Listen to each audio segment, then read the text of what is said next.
Hello मित्रों, जहूराम stud farm में आपका हार्दिक स्वागत है।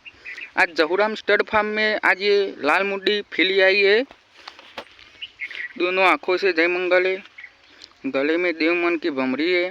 बाल भमरी हाथों पैरों से बिल्कुल क्लियर है। आप देख सकते हो फिली को।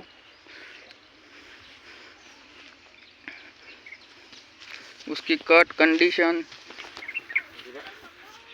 उभी है। फिली की उम्र की बात करें तो 3-3.5 साल की फिली है। बहुत अच्छी फिली है। 4 सेल के लिए है। देख सकते हो फिली को।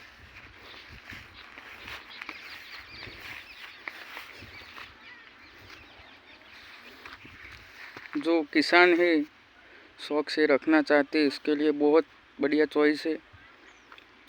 जो शौकीन बंदा को रख सकता है। अच्छी है, अभी उसको ट्रेनिंग देने की है। जिस बाइक को लेनी है वो मुझे संपर्क कर सकता है।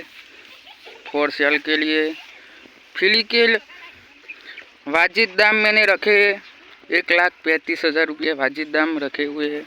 बहुत अच्छी फिली, उसको ट्रेन करने की है। अभी फिली को देख सकते हो आप। फिली को बहुत अच्छी है।